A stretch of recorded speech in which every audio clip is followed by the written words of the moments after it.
გაიაფების ნაცვლად ისევ ყველაფერი ძვირდება. ეს საქსტატის ახალი ოფიციალური მონაცემებია. სახელმწიფო მთვლელი ამჯერად ამბობს, რომ მხოლოდ მარტში და მხოლოდ ერთ თვეში 6.5%-ით გაიზარდა პროდუქციის წარმოების ღირებულებაც. საკვები პროდუქტების ფასი კი 8%-ით არის მომატებული, სასმელის 6-ით. დღეს 20 აპრილია. თვის ბოლომდე კიდევ 10 დღეა დარჩენილი. ქართული ოცნება მოსახლეობას დაპირდა, რომ აპრილის თვეში ფასები დაიკლებდა, მაგრამ ყველაფერი ჯერ ისევ პირიქით ხდება. წამლებიც გაძვირებულია ძალიან და პროდუქტებზეც ფასებია მომატებული. აი ასეთ გაძვირებულზეც რომელიც დააკლონ ფასები, აი რა მნიშვნელობა აქვს? აი რამდენი შეიძლება დააკლონ, გაანახევრონ, არ გაანახევრებენ. კატასტროფული მდგომარეობა, ხალხი არის მშიერი. წარმოუდგენელია უბრალოდ არსებობა. შემცირების რა გითხრათ და ყოველდღე ახალი აღმოჩენებია, რომ როგორ გაზრდილა კიდევ კვლავ და კვლავ საკვებ პროდუქტებს გულისხმობ ძირითადად. ხალხი ამბობს, რომ ხელისუფლებამ მოქალაქეები მოატყუა. დღეს ჩვენ ჟურნალისტური ექსპერიმენტი ჩავატარეთ, ქუჩაში გავედით და მოსახლეობას ვკითხეთ. უჯდებათ თუ არა უფრო იაფი ცხოვრება დღეს, ვიდრე წინა თვეებში. ახერხებენ თუ არა საჭირო საკვები პროდუქტების და მედიკამენტების შეძენას თან ისე, რომ თვიდან თვემდე თავის რჩენა სრულყოფილად შეძლონ. ფაქტიურად წამისთვის საკვებისთვის ცხოვრობთ, ესე გამოდის, თორე ვერც გასვლას ვერ ვახერხებ და აუცილებელი რაც გჭირდება რომ დასაცმელი ვიყიდოთ, ისიც რაც აუცილებელია, თორე ზედმეტ საშუალო ფენაც არ არსებობს საქართველოში, არის ღატაკი და არის მდიდრები. მარტო ჩემ პენსიას ავიღებ, რა თქმა უნდა ვერ ვძდები, დედი. იქ ხან სესხიმა გამოტანილი, ხან ანალიზები დამჭირდა, ხან რა წამლები დამჭირდა, რა თქმა უნდა არა, შვილო. პენსია ხა 300 ლარი და იცხოვრე, იცოცხლე, იქინდა წასვლა, აგინდა წასვლა. საქსტატის დღევანდელი მონაცემები კიდევ ერთხელ მიუთითებს, რომ საკვების გაიაფება მარტივი საქმე არ იქნება. რას ამბობს სახელმწიფო მთვლელი? გაძვირებულია თითქმის ყველაფერი, რაც მიწიდან მოიპოვება: რკინა, სპილენძი და ოქრო. ფასები 33%-ით არის მომატებული. ძვირდება სამშენებლო მასალები, ტექნიკა და ავტომობილების ღირებულებაც კი. მარტის თვის მონაცემებით გაძვირებულია დამუშავებული მრეწველობის პროდუქციაც. სწორედ ეს არის მიზეზი, რის გამოც მაღაზიაში შესულებს საკვები სულ უფრო გაძვირებული გვხვდებათ.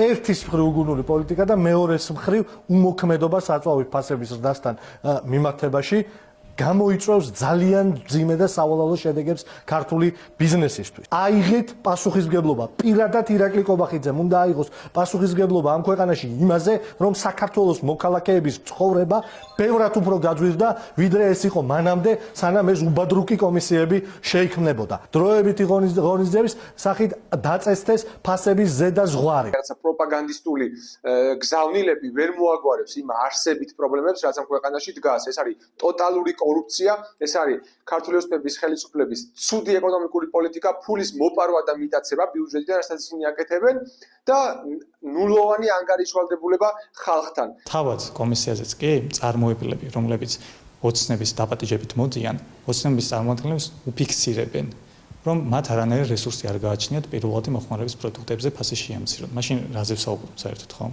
ეს ხდება იმის პარალელურად, თუმცა ირაკლი კობახიძე კვირიდან კვირამდე თავს იწონებს გაზრდილი ეკონომიკით. შემცირების ნაცვლად მომატებულია ელექტროენერგიის და წყალმომარაგების საფასურიც. ეს იმას ნიშნავს, რომ იმატებს კომუნალური გადასახადების რაოდენობაც.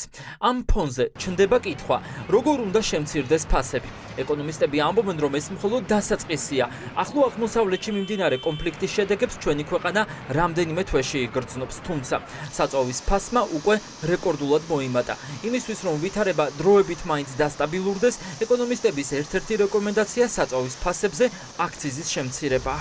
თუ არ გაიზრდება ფასები საწვავზე, ან დაკომპენსირდება გაზრდილი ფასი დაბალი აქციზით, ამ შემთხვევაში არ გადაეცემა ეს ფასები შოკი სხვა სექტორებს. და ჩვენ ვიცით, რომ ყველა სექტორზე გადადის ეს. სოფლის მეურნეობაზე, ვაჭრობაზე, ლოგისტიკაზე, მშენებლობაზე და შესაბამისად ამ შოკის შეჩერების რესურსი იქნებოდა ეს. თუ ვინმეს და თუ სახელმწიფოს მართლა ფასების შემცირების მიმართულებით ნაბიჯების გადადგმა უნდა, ამ მიმართულებით კარგი იქნება, რომ აი მაგალითად ხა პლასმასთან დაკავშირებით რეგულაციები რო შემოაქვთ, აი ასეთი რეგულაციები არ მიიღონ, იმიტომ რომ ეს კიდევ უფრო გაზურებულ ფასებს. მთავარი ამ მიმართულებით რაც არის ეროვნულ ბანკს შეეკითხოთ, რატომ ბეჭდავს ის ამდენ ლარს და რატომ უშვებს ეროვნულ ვალუტას მიმოქცევაში ასეთი რაოდენობით. ქართული ოცნების ხელისუფლება ისევ გვირჩევს, რომ დაველოდოთ. უკვე რამდენიმე თვეა პარლამენტში ფასების დამდგენი კომისია მუშაობს. ოცნების დეპუტატებმა პრაქტიკულად ბიზნესის დაკითხვების რამდენიმე სერია მოაწყვეს. კომისიის ხდომაზე მიიყვანეს დისტრიბუტორებიც და ფარმაცევტული კომპანიების წარმომადგენლებიც, მაგრამ დღემდე ვერ ამბობენ, შეძლებენ თუ არა მისიის შესრულებას. დღეს ოცნებაში სიმძიმის ტვირთი ისევ ბიზნესისკენ გადაიტანეს. ამტკიცებენ, რომ ყველაფერი არაკანონიერი გარიგებების ბრალია. მიმდინარეობს აქტიური კომუნიკაცია, აქტიური მუშაობა ბიზნეს სექტორის წარმომადგენლებთან, დარგის სპეციალისტებთან და დაველოდოთ თუ რა იქნება შედეგი საბოლოოდ ამ კომისიის მუშაობის და რა გადაწყვეტილება იქნება მიღებული. ნებისმიერ სეგმენტში ეს იქნება სამედიცინო სურსათის, რომ ჯანსაღი კონკურენცია არ არის და არის გარკვეული ტიპის გარიგებები.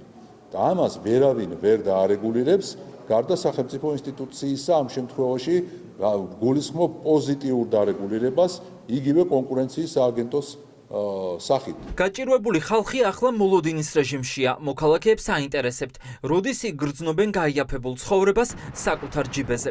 ახლა საინტერესოა, რა გეგმა ექნება ივანიშვილის პარტიას ფასების შესამცირებლად.